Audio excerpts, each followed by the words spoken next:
মধ্যরাতের দুবাই আরব সাগরের স্নিগ্ধ বাতাসে যখন চোখ ধাঁধানো এই কংক্রিটের জঙ্গল গভীর ঘুমে আচ্ছন্ন, চারপাশটা ঢেকে আছে এক অদ্ভুত জমাট স্তব্ধতায়।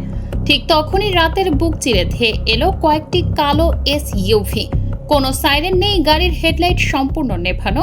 একটি অভিজাত বিলাসবহুল অ্যাপার্টমেন্ট ব্লকের নিচে এসে নিঃশব্দে থামলো হাইস্পিড সিকিউরিটি ভেহিকেলগুলো।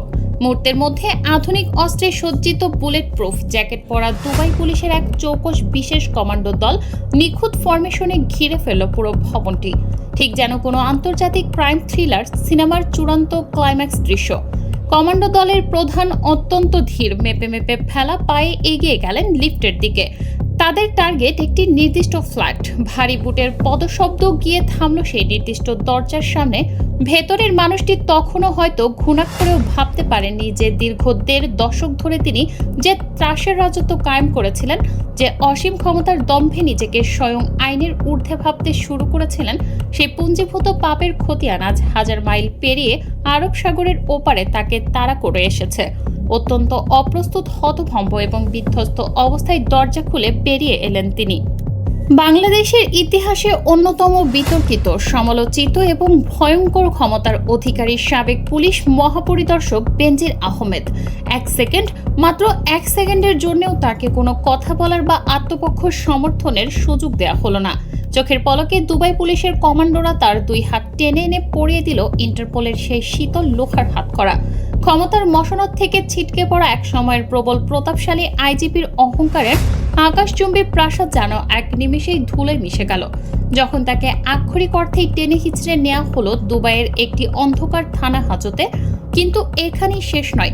একজন সাবেক পুলিশ প্রধান কিভাবে আন্তর্জাতিক পলাতক আসামিতে পরিণত হলেন, সেই গল্পটা আরো বেশি রোমহর্ষক।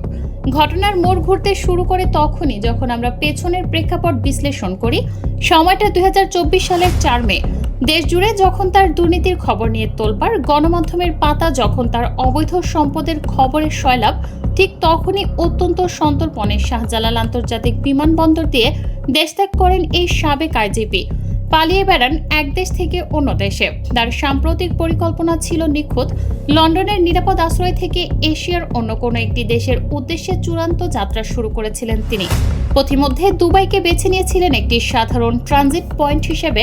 তার পকেটে তখন বাংলাদেশ, পর্তুগাল এবং সংযুক্ত আরব আমিরাতের ৩টি ভিন্ন ভিন্ন পাসপোর্ট। তিনি হয়তো ভেবেছিলেন অর্থের পাহাড় আর একাধিক পাসপোর্টের জোরে কিনে নিতে পারবেন পৃথিবীর যে কোনো নিরাপদ আশ্রয়। কিন্তু তিনি ভুলে গিয়েছিলেন প্রযুক্তির চোখ মানুষের চেয়েও ধারালো। দুবাই আন্তর্জাতিক বিমানবন্দরে পা রাখা মাত্রই সেখানকার অত্যাধুনিক আর্টিফিশিয়াল ইন্টেলিজেন্স বা এআই ভিত্তিক ফেস রিকগনিশন ক্যামেরায় ধরা পড়ে যান তিনি।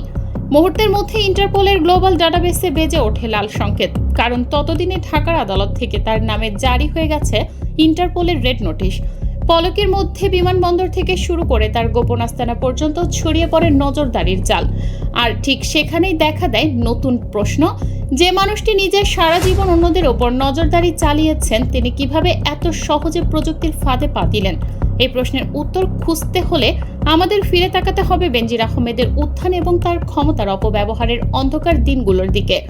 দেশের পুলিশি ব্যবস্থার চরম রাজনীতিকরণ এবং তাকে একটি পেটোয়া বাহিনীতে পরিণত করার সবচেয়ে কুৎসিত ও কলঙ্কিত অধ্যায়ের মূল নায়ক হয়ে ওঠেন তিনি।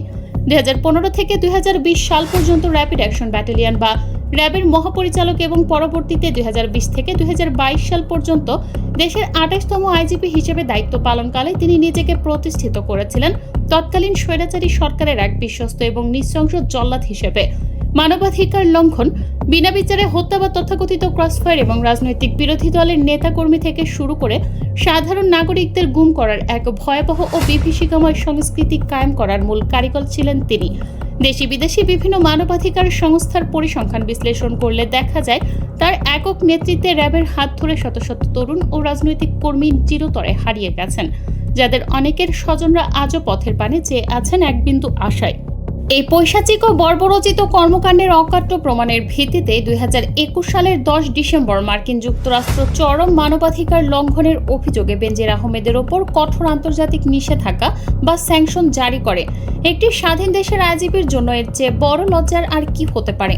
কিন্তু স্বৈরাচারের লাঠিয়াল হিসেবে কাজ করতে গিয়ে তিনি এতটাই অন্ধ ও বেপরোয়া হয়ে উঠেছিলেন যে নিষেধাজ্ঞার পরও তার দম্ভ বিন্দুমাত্র কমেনি। উল্টো তিনি নিজেকে আরো বেশি ধরাছোঁয়ার বাইরে ভাবতে শুরু করেন। কিন্তু পর্দার আড়ালে চলছিল ভিন্ন এক হিসাব। বেনজির আহমেদ কেবল ক্ষমতার অপব্যবহার করে রক্তপাতই ঘটাননি, বরং এই ভয়ের রাজত্বকে ঢাল হিসেবে ব্যবহার করে গড়ে তুলেছিলেন দুর্নীতির এক বিশাল, অবিশ্বাস্য এবং রূপকথার গল্পকেও হার মানানোর সাম্রাজ্য।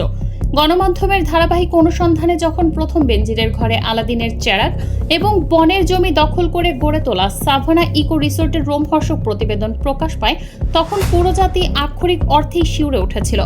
দুর্নীতি দমন কমিশন বা দুদকের দীর্ঘ তদন্ত, চূড়ান্ত চার্জশিট এবং সাম্প্রতিক আদালতের নথিপত্র অনুযায়ী যে চিত্র ফুটে ওঠে তা যে কোনো সুস্থ মস্তিষ্কের মানুষকে স্তব্ধ করে দেবে।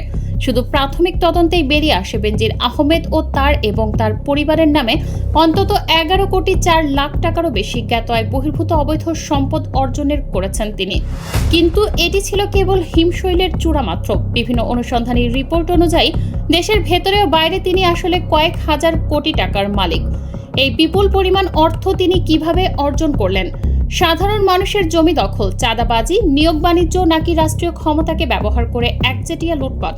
পরবর্তীতে তারও তার পরিবারের সদস্যদের বিরুদ্ধে জ্ঞাত আয় বহির্ভূত সম্পদ অর্জন, সম্পদের তথ্য গোপন এবং হাজার হাজার কোটি টাকা বিদেশে পাচারের অভিযোগে 4টি পৃথক মামলা দায়ের করে দুদক। এসব মামলায় প্রায় 74,13,39,000 টাকার অবৈধ সম্পদ অর্জনের সুনির্দিষ্ট অভিযোগ আনা হয়। যখন তিনি বুঝতে পারেন যে আইনের ফাঁস তার গলায় আটকে যাচ্ছে এবং যে কোনো সময় তিনি গ্রেফতার হতে পারেন, ঠিক সেই আশঙ্কার আগে বিশাল সম্পদের পাহাড় পেছনে ফেলে রাতের অন্ধকারে পরিবার সহ দেশ ত্যাগ করেন তিনি। এরপর দীর্ঘ সময় ধরে চলে লুকোচুরি খেলা। শেষ পর্যন্ত 2025 সালের 10 ফেব্রুয়ারি দুদকের জোরালো আবেদনের পরিপ্রেক্ষিতে ঢাকা মেট্রোপলিটন সিনিয়র স্পেশাল জজ আদালত এই পলাতক আসামিকে গ্রেপ্তারের জন্য ইন্টারপোলের রেড নোটিশ জারি করে। এই নোটিশের মাধ্যমে ইন্টারপোল সংযুক্ত আরব আমিরাতের স্বরাষ্ট্র মন্ত্রণালয়কে তাকে গ্রেপ্তারের জন্য আনুষ্ঠানিক অনুরোধ জানায়। আর সেই জালেই দীর্ঘ 2 বছরের বেশি সময় বিদেশে বিলাসবহুল জীবনযাপন করার পর অবশেষে দুবাই পুলিশের হাতে ধরা পড়তে হলো তাকে। গত 12 জুন দুবাই কর্তৃপক্ষের কাছ থেকে একটি অফিসিয়াল ও অত্যন্ত গোপনীয় চিঠি ঢাকা পুলিশ সদর দপ্তরে এসে পৌঁছায়। নাম প্রকাশে অনিচ্ছুক পুলিশ সদর দপ্তরের এক ঊর্ধ্বতন কর্মকর্তাই বিস্ফোরক এবং চাঞ্চল্যকর খবরটি গণমাধ্যমের সামনে নিশ্চিত করেন। চিঠির মাধ্যমে বাংলাদেশ সরকারকে আনুষ্ঠানিকভাবে এই হাই প্রোফাইল গ্রেফতারের বিষয়টি অবহিত করা হয়েছে।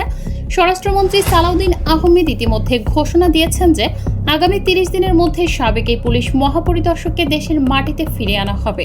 কিন্তু পর্দার আড়ালে খেলা এখানেই শেষ হচ্ছে না। গ্রেপ্তার হওয়ার পর বেনজির আহমেদকে ঠিক কোন বিশেষ আইনি প্রক্রিয়ায় কতটা দ্রুত দেশে ফেরানো সম্ভব হবে তা নিয়ে সরকারের কূটনৈতিক এবং আইনি মহলে এখন চলছে এক চরম গোপনীয়তা ও রুদ্ধশ্বাস সমীকরণ। এই পুরো ঘটনাটি আমাদের সামনে এক বিশাল প্রশ্নবোধক চিহ্ন এঁকে দেয়।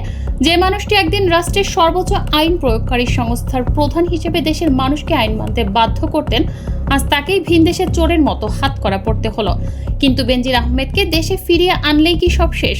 তার এই ভয়ঙ্কর উত্থানের পেছনে যে অদৃশ্য রাজনৈতিক মদতদাতারা ছিল, যারা তাকে ব্যবহার করে বছরের পর বছর ধরে বিরোধী মত দমন করেছে, তারা কি চিরকাল ধরাছোঁয়ার বাইরেই থেকে যাবে? হোক না কেন, পতনের শব্দটা ঠিক ততটাই ভয়ঙ্কর এবং বধির করা হয়। প্রকৃতি ও সময়ের আদালতে কেউই আইনের ঊর্ধ্বে নয়।